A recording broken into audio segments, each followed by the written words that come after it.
Are we live? Yes. Yeah. Good morning. Good morning. No, really. Good morning. Yeah. Do it with intent, right? When you say good morning to people, do you look at them? Do you look away? Do you think, I just have to go by and get my coffee? Do you stop? Where does good morning come from? I wonder. Anybody know that? You gotta search that. God bless. God bless. Where does that come from? I'm not sure. Yeah. Well, something to research. Oh, Yeah. Yeah. Because, what was it? Because people didn't want to say God bless because they didn't want to. Oh, so they say good morning. Yeah. Okay, maybe. Right. Yeah. Yeah. And if you think how many times you say that in the morning, good morning to whoever you see, right? But if you stop for a second and just pause for a second and see the person in front of you, right? Makes a difference. It does, truly does. So, you have balls. Come and get a ball. Our exercise. Sorry, Estela. So, yeah. Okay, there you go. Okay. So, if you can't see me, maybe you can just look at me. Can you? Look at him. Can you stand up for a second? I'm going to demonstrate what we're going to do, right? So you're sitting on your ball, you tilt your pelvis forward, you pull your belly in, you pull your shoulder back, you put your hands on your knees, and you just lift up. And then you go down. Up. So inhale, up, exhale, down. All right? Okay?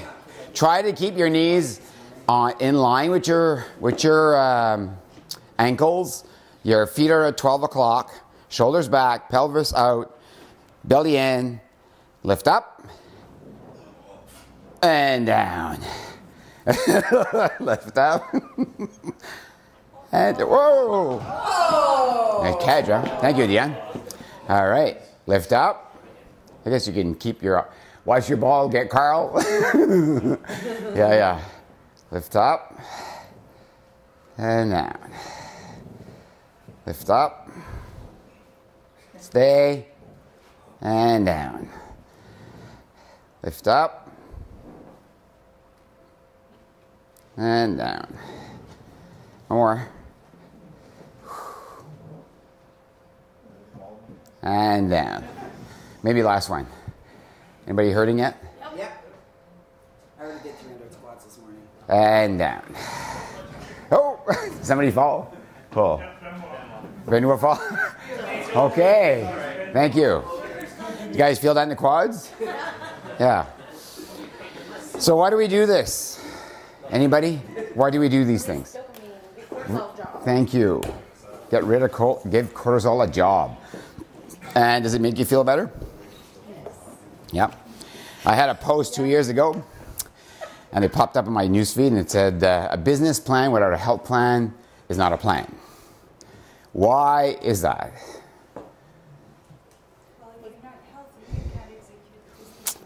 Merci, Diane. Right. She's in charge of business plans, so good. Good job. If you are not healthy, nobody is here to execute the plan, right? So that's why we serve carrots and we have exercise. And it doesn't take much, as you saw this morning. It doesn't take much. There's thousands of different exercises, right, that you have available to you just to wake up your brain, right? Today we're going to talk a little bit about leadership. It's been my muse, if you want, the last week. And I went to my favorite coffee shop. It was a favorite coffee shop last week. It was at Starbucks. And I got there early, and I asked a girl for a doppio, a doppio espresso avec un sourire. And she says, and she looked at me with this face that I have, the same face I have when I go to Mexico. That's the face says, I'm trying to understand, I think I understand, but I don't. And she says, oh, I'm sorry, I don't speak French. And I said, do you want to learn? She says, yes. So I repeated it. And she says, I'm sorry, I didn't understand. I said, I just asked for a coffee with a smiley. Oh, she says, the coffee is, the price of the coffee, but the smile is always free. And then she goes on, and we're talking a bit, and then one of her coworkers goes out the door, and she says, love you. And I said, do you want to learn how to say that in French? Say je t'aime. And she says, je t'aime. I said, how did that make you feel? Better? She says, yes, right? So it's kind of interesting when we meet people that we know something they don't, right? So what do you do when you meet someone that you know something that they don't? You can use it as a tool to feed your ego, right? To make yourself proud that you know something that they don't. Or you can give it as a gift, right? You see the difference? I didn't use it to belittle her. I didn't use the fact that I spoke French to, make her ashamed of who she was. I used it to have a conversation, right? I used it in kindness. And to me, kindness is the number one tool that you have to do as a person. It's the number one tool you should be doing when you know something that somebody else doesn't. It doesn't mean you should teach them. It just means you should give it to them as a gift. If the gift is with intent to better yourself, to be proud, it feeds the ego, that's not a gift. That's a gift with intent. And the intent is to feed you. Do you understand the difference? Okay. So you always battle that. How do you feel when you give your gifts? Do you feel like some warmth inside your body? Do you feel better? Was there a connection that was made when you made the gift or you gave the gift? That's what you're looking for. You're not looking to manipulate, make yourself proud, or basically belittle someone else with your knowledge, right? Or your gifts. You're looking basically to have a conversation, right? To pull yourself down a path towards a better conversation, better friends. So that was my little experiment, not experiment, but kind of discovery with, how do you, you're Moncton, and there's a lot of people who don't speak French, right? There's a lot more than before. And how do you deal with people that when you want to be served in French, right? That's what we want to as Acadians. We want to be served in French. But that's not an obligation on their part, right? It's an opportunity to make connections. That's what that is. And that's what language is about. Language is an opportunity to make connections, right? Right? So I had I met this wonderful girl last Wednesday, and I didn't know her before. She knew friends of mine, and she actually was at Master Mindset. So she reached out to me for basically coffee. And I said, okay. And she asked me this question, which I've never been asked before. And the question was, when you decided to become a leader, what was the pivotal points that happened? And I thought about that for a second. I said, I'm confused. I'm confused about the question. Because I never decided to become a leader. Leadership is not something you decide to do, right? Leadership is about choosing to follow someone. You don't decide to become a leader. You decide who you're going to follow. So it's this kind of weird thing that we have in this society. We get promoted, we get elected, and we think we've been chosen. No, we haven't. We haven't been chosen as the leader. You have to be chosen as a leader, people have to follow you, right? On the best day, one of the politicians once told me, on the best day as a politician, 30% of the population agrees with you. And there's something wrong with that for me. It means that you're not a leader. But we behave as if we're leaders. We behave as if, we have the job, so therefore we're going to make decisions. We have the job, so therefore we have the responsibility. We have the job, so therefore we're the leader, which is totally false, right? It's this fallacy that because you're promoted, you have a title, that you are a leader. No, you're not. Leadership is basically about listening, about having empathy, about being kind. And if you're kind enough and you have enough empathy, then people will choose to follow you. If you're wondering why only 30% of the population in New Brunswick is following our politicians or agreed with our politicians, is because we're not following them as our leaders, right? How many are following our leaders today actively? Less than 30%, if you think about it. Now, what is interesting to me is millennials get this. They get this right away. They don't choose a job. They choose to follow a leader. And if your acts don't follow your words, they choose to move away, right?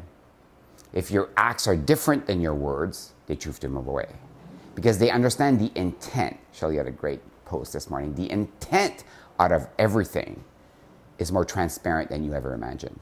The intent of what you do is more important. And that's what I think most people that got promoted or selected don't understand. And I had a hard time understanding this. I had a hard time understanding this until I let go the titles, until I let go the presumption that I am a leader. So I get confused by the question, and I told her, I'm not a leader. You can't ask me if I didn't choose to be a leader. I chose to listen. I chose to be kind. I chose to have empathy. I chose to do my job, right? I choose to figure out what my art is and to give that away. And when you do that, people decide to follow you. So I can't determine if I'm a leader. I can choose who I follow though, right? And that's what I do on social media. I choose who I follow on social media. It was this beautiful, beautiful interview with Jessie on CBC Radio, and I posted on my timeline, Jessie Richard, which you know, she's my daughter-in-law. And she talked about cancer and the fact that she had that double mastectomy. And so the interviewer asked her, why are you posting so graphically all these things on social media? Because, she says, I want younger girls to be able to say, maybe you should do a pap test earlier on, right? Maybe you should do your checks earlier on so you can prevent cancer. Awareness. Now, if that is not leadership, I don't know what is. It's a pure intent of saying, I am in the most fearful place in my life, right? The most dangerous place in my life, the most vulnerable place I've ever been, and I choose to give. That's leadership, right? To me. So I choose to follow her, right? So today, as you make your choices of who to like and who to not like and who to follow, right? Instead of looking at it and says, I have a job, I'm a leader, it all goes to our head, right? Like Miriam Williams had said to me personally, no, she said to our group, get over yourself, right? We're not that good. Like Nando Parendes, who wrote the book, The Miracle of the Andes, right? He was like his examples of we are all leaders, right? When they crashed in the Andes, Andes, thank you. And you know, one after the other, the leaders died, and another one came up. How does that work? It's because we're all leaders. We're all leaders, and when our time appears, then it's time to lead. But we're chosen to lead. We don't elect to be leaders, right? And if people stop following us, we're not leaders anymore. We're just taking a walk in the woods. Nobody's following. So I think the question I ask myself, and I ask every single leader, is who's following you? And if nobody's following you, you're not leading. You're just taking a walk by yourself. Last little story. Last week I had an opportunity to go to do a presentation on change to Transport Canada in Fredericton. My good friend Joanne was there. Françoise and Michelle, they were all there. And I was there with Jessie and Karen. And it was really, really interesting. They wanted to know how to change an organization. And so the theme was change or die, right? Change or die. And I've told this story before, right? When faced with death, only like less than 10% of us would actually change anything. And I know this because my father-in-law, when he did his surgery, a few years back, open heart surgery. He asked the doctor the day after, when can I resume doing what I usually do? And he says, as soon as possible. It's important that you keep active. And he got out of bed and he starts walking. And the doctor was amazed that he did that. He was amazed that he did that. And I said, why are you amazed? He says, well, 80% of the people, right, who actually faced with death don't actually change. What the doctor didn't know is that my father-in-law had hope. Hope that he wanted to be there for the next Christmas with the great-great-grandchildren, right? Hope that he was going to cook another turkey for us. He had hope. And that's what Nando Prendas told us, right? What brought him to survive was hope, right? Leadership is about understanding how we move forward, right? How we actually get to from one place to the next, how we get one spot to the next. Every day we wake up and you have to have hope. You have to have something you believe in that's bigger than yourself. And that's also leadership, right?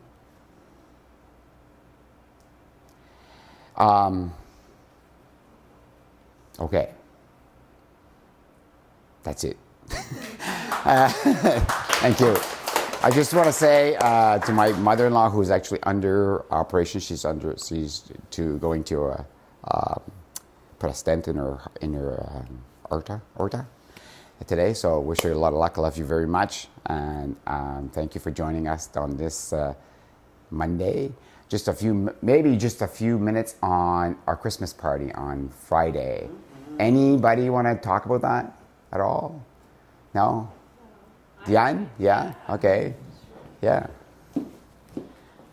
Well, it was amazing. Yeah? I got, food that I didn't expect. It was really an experience. It was a moment to spend with friends, but not only that, we got to experience an evening that was just outside of what we're used to. The food, for example, the chicken frico didn't look like a chicken frico at all, but when you tasted it, and then with the wine, the pairing of the wine, it was amazing. Yeah. I don't know how to describe it, but more than that, it was truly amazing. It's kind of interesting when you think with chicken frico, you think, oh, this is the way you make a chicken frico. Yes. So getting outside those boundary thinking about what we define as a chicken frico, we define as whatever the problem is. That's what the experience I was looking for. Yeah. And I think we were well served by Black Rabbit on innovation and creativity and how you basically get stuck. It was amazing. It was really amazing. Thank you. Yeah. Do you want to say something? No? Anybody else? Cool. Well, thank you for joining us on Friday. That was a great time. And thank you, everybody. Have a great week. Thank you. Thank you. Yay!